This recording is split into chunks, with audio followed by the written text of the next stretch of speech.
Good afternoon, everyone. Thank you very much for making the effort to join us today for this Race Talks webinar with Dr. Angela Armstrong. My name is Jerry Brown from MPI and representing Now Training, who very kindly helped us to organize this event and reach out to you. They were extremely interested in the program that Dr. Angela Armstrong, who will be speaking to you in a moment, and a lady called Florence Ainsworth have designed and delivered. Both Angela and Florence are master coaches. I think that's a really important factor in the introduction, in that their ability to facilitate this particular program, which is both powerful and provocative. And you'll learn more as the session evolves. But by way of introduction, I think that's as much as I want to say, other than do enjoy the session. We've got about 25-30 minutes input. Angela's got a slide deck to share and her wisdom, which is most powerful in this particular arena. And I hope you enjoy. Angela, over to you. Thank you very much, Jerry. So I'm going to share a few slides. Here they come. Just double check we can see them. There we go. So, Jerry, I'm assuming that you can see these slides. Just double check with me. Yep, fine. Perfect, thank you. So good morning, good afternoon, good evening, wherever you are. I'm delighted to have the opportunity to come talk to you about Race Talks and the programme that we've been rolling out in the context of equality, diversity and inclusion. As Jerry mentioned, I am part of the dynamic duo, as we seem to be known internally. So myself, Angela Armstrong, and Florence, as you can see from the picture there, we have different ethnicities, and we think that's really important in holding space for these conversations. Florence is British Jamaican and has a mixed ethnicity daughter. I'm white British, and we can both bring different perspectives to the table. I imagine that you're joining the call, so you're already sold on the idea that race is an issue and we ought to talk about it. So why do we need to talk about racial equity? Just ongoing unequal opportunity and resources and oppression. I think if you're on the call, you get it. Why now? I think there's a whole bunch of things which have kind of crystallized into the perfect storm, particularly in the last year. You know, the internet, the global sharing of information, the potential for an individual to have significantly more influence than they might have done previously. Tech, so big data, artificial intelligence, means that the data is there, the insights are there, the facts are there. It's no longer, you know, open to interpretation of he said, she said, or they said, or whatever. And that increasing information, the ethical challenges around what data sets do we populate AI with, raises very interesting questions about race. And with that, globalization, increased transparency of information requests, and also increased polarization. You know, some famous and well-known leaders with the big stage have been driving a divisive narrative. And so it comes to a head where being a bystander or saying nothing is no longer an option. Clearly, frustration and rage from both oppressed and non-oppressed, but particularly the oppressed, not even minorities in many cases, of saying enough is enough.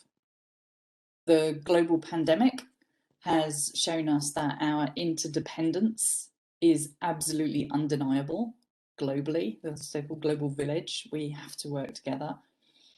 And a collective social consciousness is driving collective activism, visibility, and recognizing that stronger together is actually a necessity, not a nice to have. There's also the shift in EDI circles away from diversity, i.e. just what are your stats, to true inclusion, which is something we welcome. So a whole bunch of stuff coming together, catalyzed last year by the murder of George Floyd in the US, in Minnesota. Minnesota, in Minneapolis. So that was May 25th, so fairly early on in the global pandemic. And despite that, it grabbed global attention in a way that other events maybe haven't done in the past. And so enormous numbers globally took a stand to say, not on my watch. This has been going on long enough. Enough is enough. And I think now, more than any time in my personal lifetime, feels as though that collective activism can actually generate a marked shift. People have been chipping away at this for years and years and years, and progress has been made, but it's not enough. And right now, I think we do have a fabulous opportunity to strike while the iron's hot, if you like. So the why now? It was in the aftermath of the George Floyd incident that myself and Florence, we've been long-time colleagues, peers and friends, 6 years or so. We both did our master coaching qualifications together, and we're both massive proponents of EDI generally, but found that we were having more involved conversations about race than we'd ever had, and wanted to make our difference. And so we decided not to be bystanders, and we pulled together the Race Talks program based on, you know, a lifetime of conversations that we've had with people about this subject. The purpose of it, you know, we're both in leadership development. We both believe in everyone attaining their full potential, if you like. And our intention with starting Race Talks was to really ignite and fan the flames of enabling groups to co-create a workplace and an environment that was genuinely inclusive, so that everyone can perform, do their best work, but without bending themselves out of shape to fit in. I've been talking on a number of EDI subjects for some years because I hit several of the protective characteristics.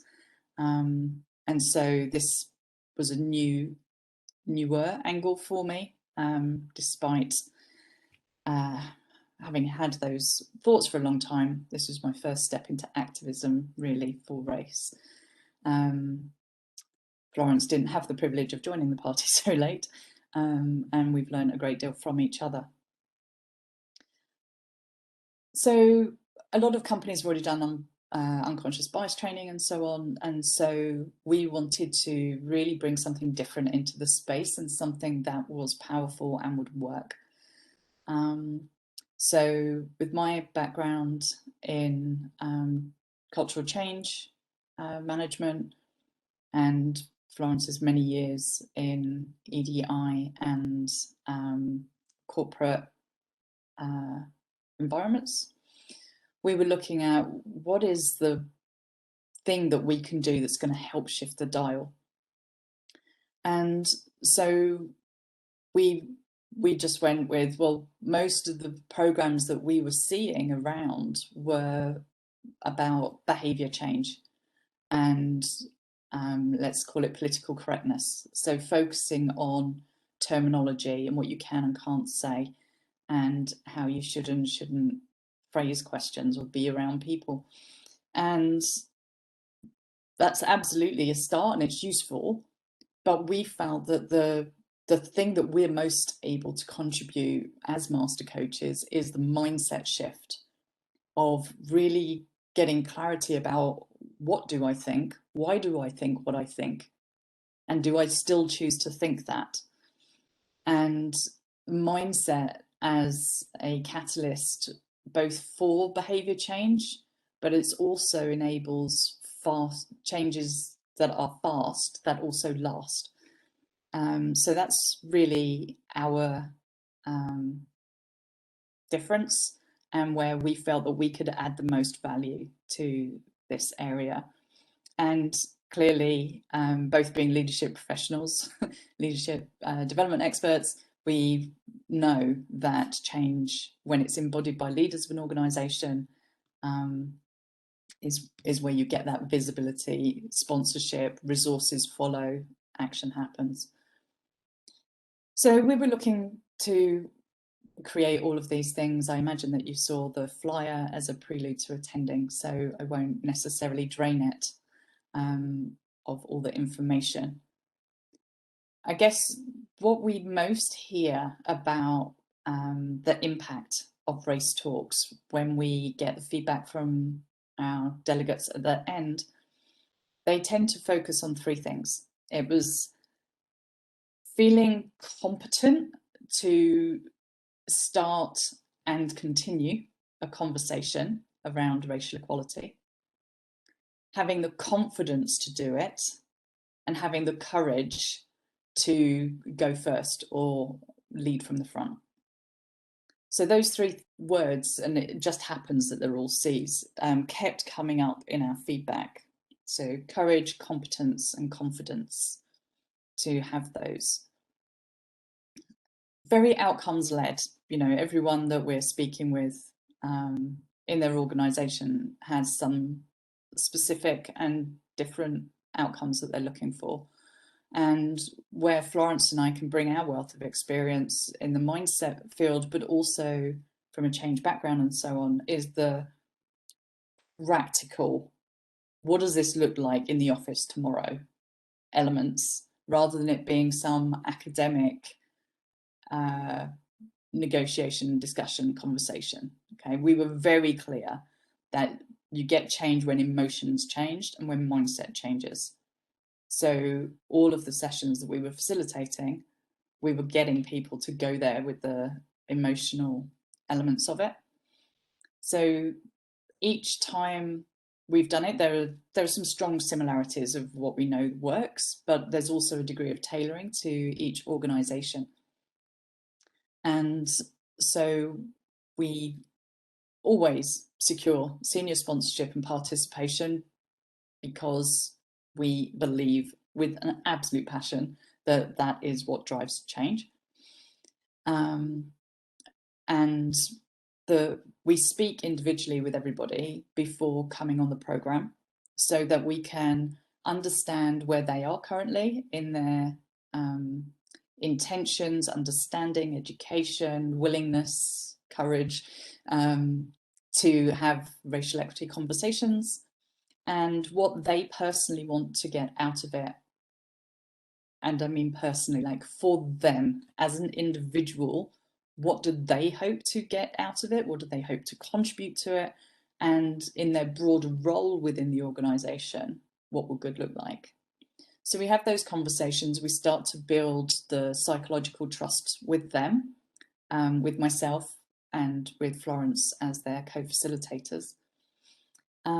We gather some data, because many of our clients are in the engineering field, and at least as we're stepping people through their comfort zone to really get into the meat of the conversation, we find it useful to have it's personalized data. So it's, am I biased? Do I have leanings that I'm not necessarily aware of?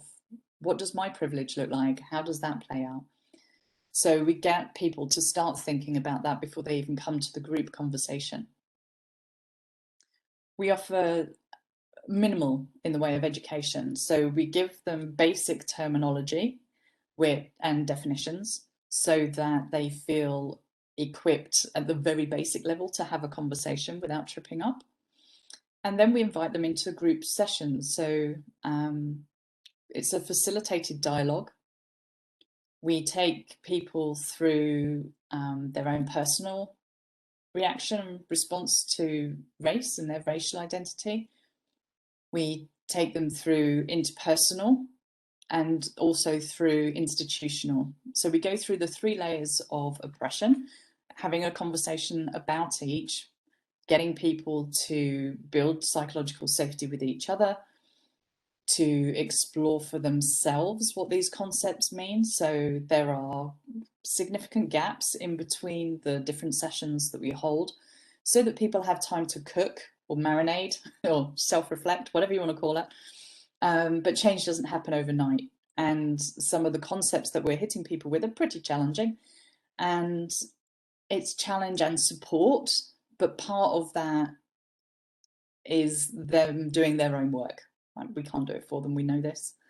And also their own investigations into go and find out, you know, what's going on in your workplace or what's in your local environment or what have you. So it's not a tell, it's an ask from Florence and I pretty much all the way. We invite people obviously to engage with curiosity and respect for one another. We direct the conversation if we need to, or call out things that maybe are not being said early on. And then as the program progresses, we encourage the group to be calling each other out or asking challenging questions in a respectful way and with curiosity. So that throughout the program, Florence and I are fairly heavily co-facilitating at the front and then transitioning ourselves out once people have got greater skill in holding those conversations themselves. But we're still holding the space and we're making sure that people are contributing, are challenging, are being respectful, and are really going there with getting comfortable being uncomfortable. And many of these are because, you know, we're all socialized into a system, whether we like it, recognize it or not. And bringing that to the forefront of our consciousness is sometimes really confronting. And we really challenged people to go there. Ultimately, though, the group comes out with a set of practical actions of things that they personally can do and collectively can do in their work environment with you know, a timeline, a plan, and means by which they will hold themselves accountable to action. It is a co-facilitated dialogue, but chat with no outcome is just a nice chat. And we're looking to genuinely move the dial. The feedback that we get from people is incredible.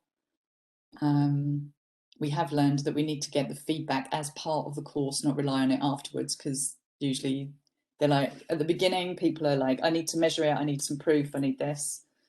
And by the time you get to the end, they're so sold on the fact that it's working. They're like, right, how do we ramp this up? How do we roll this out? How can we scale it so that more people can be involved?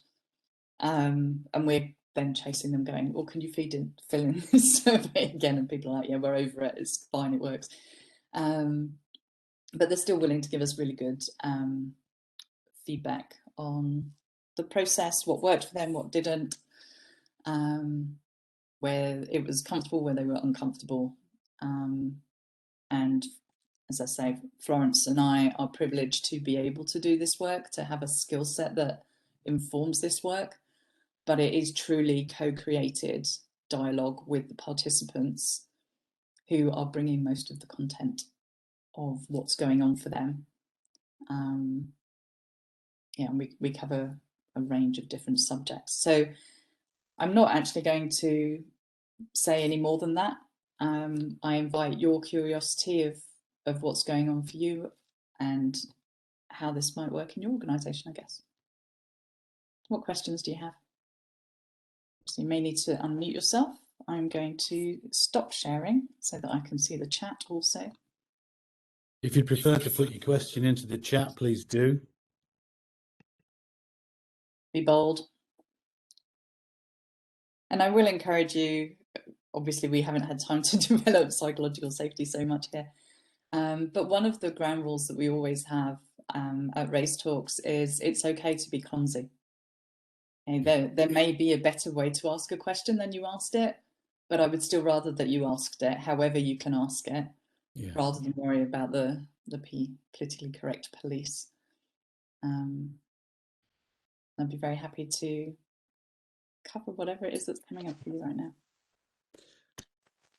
How about if I ask you a question? Oh, here we go. How have you measured the impact of these conversations? Yeah, Lewis. it is. Yeah. So the impact has, we wanted it very much to be quantitative, and we have got some of those, but largely it's ended up being qualitative.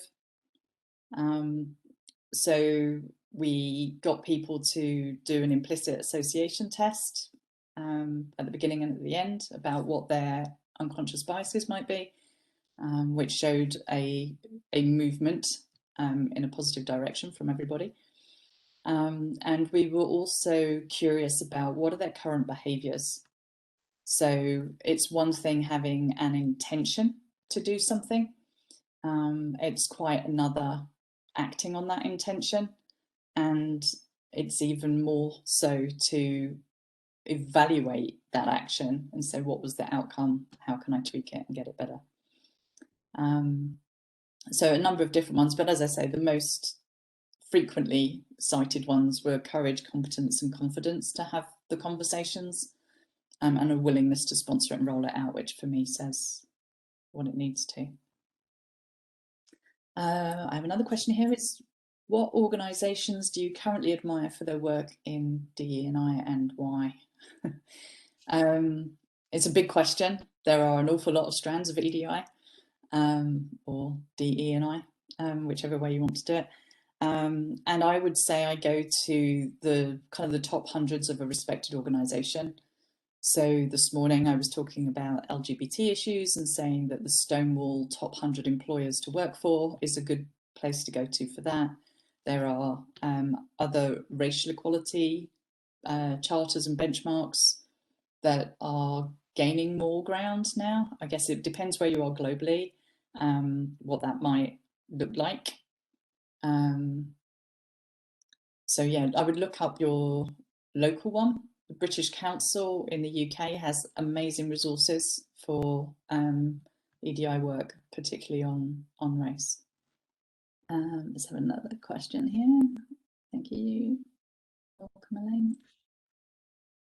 Angela, can I ask a question? Sure, yeah.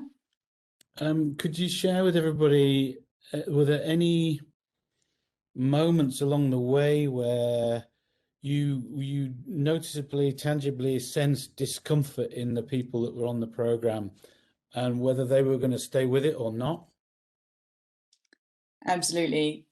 One of the conversations that tends to get the biggest shifts for us is around self-betrayal, which is, if I give you an example, it's often easier to understand. So let's say you're in a workplace and you overhear or witness, or you're part of a group where something happens which you believe is, you know, prejudiced, racist, whatever, and you feel like you ought to speak up, but you stay silent. And we talk about what's the internal dialogue that's happening there that is holding you silent, and how do we unpick that?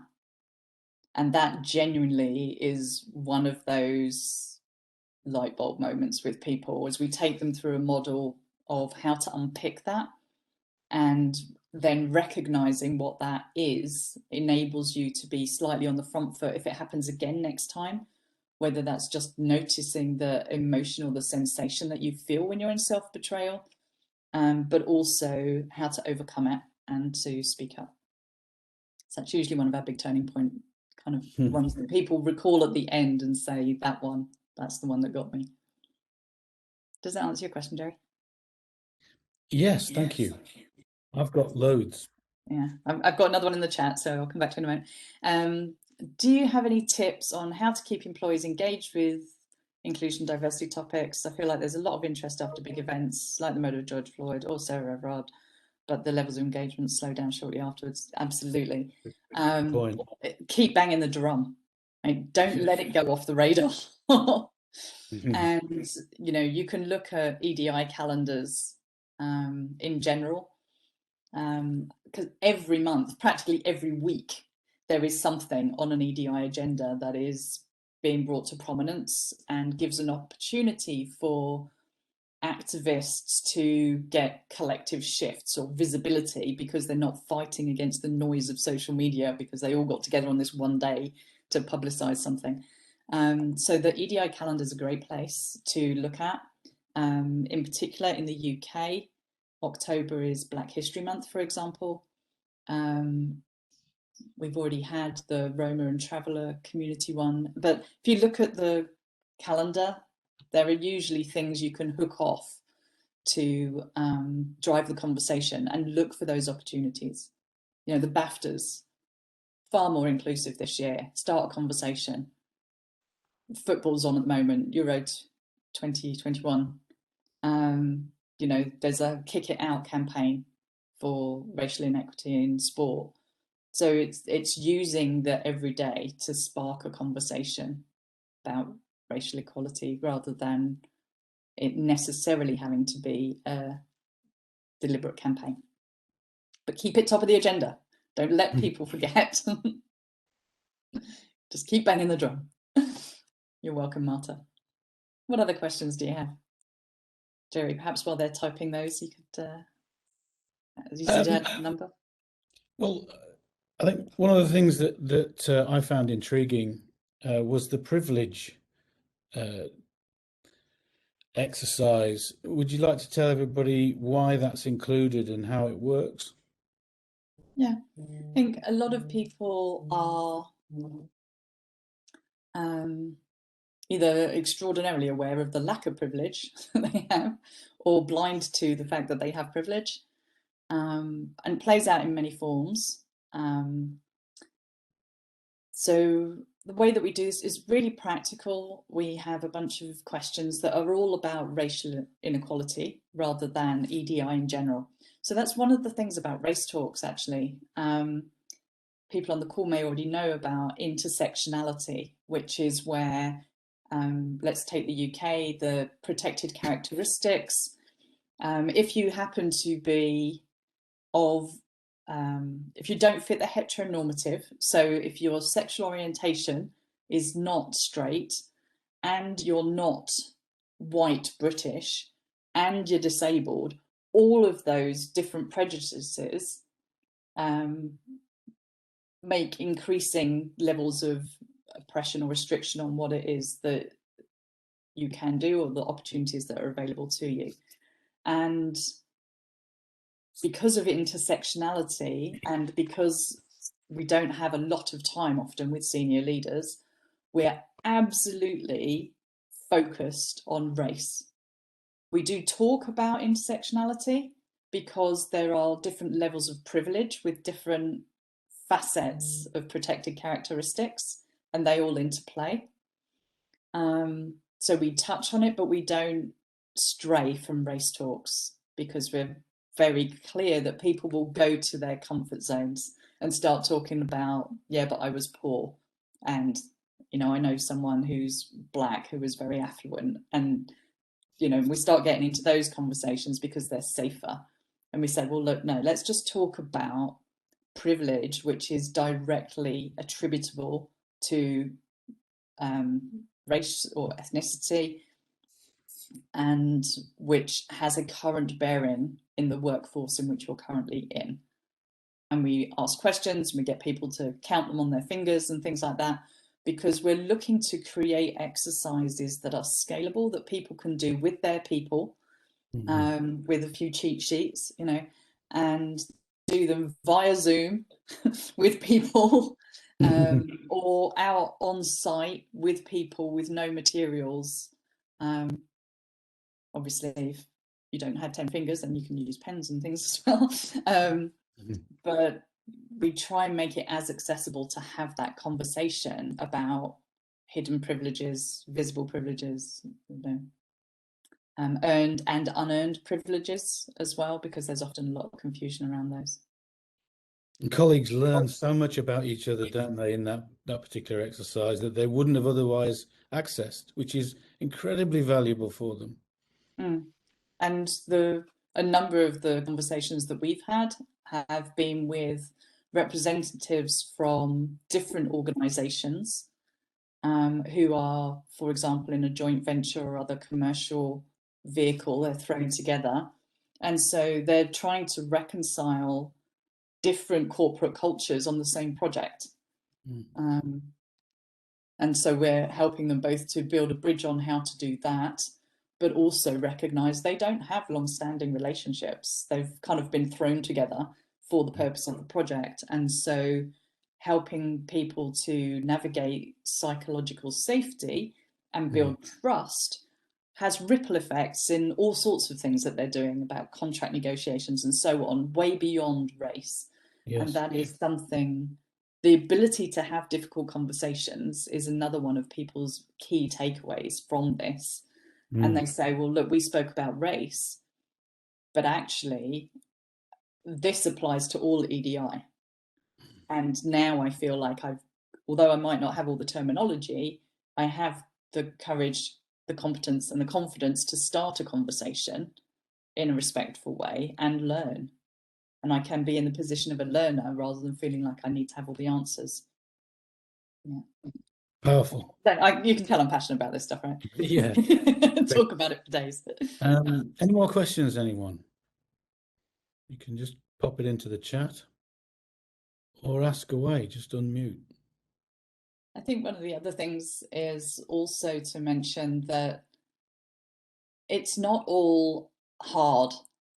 Absolutely, we do hold space for hard conversations, but there are also lighter moments in it, you know, and some jollity. So that is the job of Florence and I, is to move people out of their comfort zones, let them go back for a little bit, move them out again, so that people can sustain the conversations. Because if it's only hard work and challenging and in your face and, you know, all of those things, that's when people do give up and move away from it. So the ability to, you know, manage a difficult conversation so that you're moving in and out of it is quite useful too. Exactly. So I think everyone's having their afternoon slump. Well, it's probably in readiness for the football later. Or maybe they're just a little shy. Please do ask your questions, because I trust you, someone else will be thinking it. Yes, exactly. Here we go. Lots of organisations are having the EDI chats, but I feel there is little action. Absolutely. How can we as staff push the dial in our organisations who aren't investing in doing the work? Fantastic question. Really good. Ask in coaching, we call them BDQs. Blooming difficult questions. Okay, so do not underestimate the value of a difficult question. The reason that we got in to do race talks at one of the organisations that we worked with is in the aftermath of the George Floyd murder. Someone, because we've got access to the CEOs now, right? They're all on Twitter and social media and LinkedIn and you name it. And someone sent the senior executive team a question which just said, what is our stance on this? I'm getting asked in the pub, whatever, you know, what is our corporate response to this event? And, you know, someone went back with a fairly flippant answer, which was something like, it's in the US and it's race and that's nothing to do with us. And then overnight rethought it and mentioned it to someone else who went, you can't get away with that kind of answer.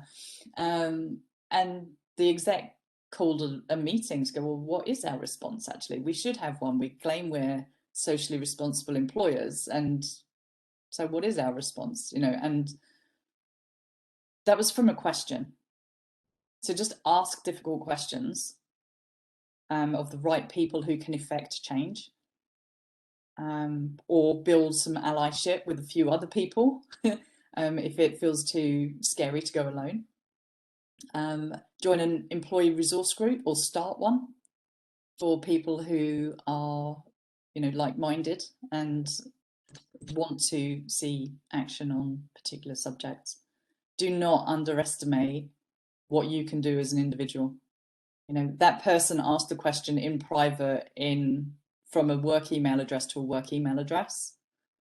But plenty of people are getting shifts by doing it on social media. And if that question just hangs there and there's no reply, that's an answer. Companies have to have an answer these days. They do. So there are lots of ways. And one of the things is everyone can start a conversation. Just be curious about it. Ask HR. It's a fairly safe place to start. Or just talk about it with your colleagues in the context of football or whatever. If you want to make a change, just asking a good question and recognize that one of the things, if you are in the majority, don't expect someone who is in the minority to do your work for you. Get educated, understand what privilege is, understand what oppression is and what some of the struggles are. Don't go to someone who is in that minority group and say, oh, can you just explain to me why everyone's getting their knickers in a twist about George Floyd? Because it is going to be triggering. So do your own work, but ask respectful questions. Great question. What other questions do you have? Any more questions? Nothing coming through my side. Couple of minutes to go. Shall we? Open opportunity, guys. Just ask it. Whatever's on the tip of your tongue, whatever narrative you've got going on about, I'm not sure if I can ask this. You can send it just to me personally, I think. That's you don't fine. have to send it to everyone. How can you respond to someone who denies white privilege? Yeah, I've had a few of those conversations, unsurprisingly. I think my approach has been to ask questions and remain curious, because whenever we tell someone our belief and that we believe that they are wrong, they tend to dig their heels in. So asking questions, there's a whole bunch of privilege questions that you can ask. You kind of do the take a step forward if you if you saw people of your ethnicity in stories in your history lessons at school, for example. And I'm curious, what do you think would be the impact if there were no people ahead of you in the organization of your ethnicity? I wonder what that might do to your career aspirations. And so it's, for me, trying to fight fire with fire doesn't work. Establish whether you're talking to someone who is even open to changing their mind, because if they're not, save your breath. Focus on someone who might be interested, because it can be an attrition to have conversations with people who are absolutely bigoted and have no interest in changing their minds. So focus your energies on those that the door's at least ajar, would be my tip, because it's going to be a conversation that's ongoing for some time, so save your stomach. Yeah. Okay, well, as we come round to 45 minutes, shall we just draw things to a close? Thank you for all of your questions. Thank you to Dr. Angela Armstrong for sharing her insights and thoughts and the background to Race Talks.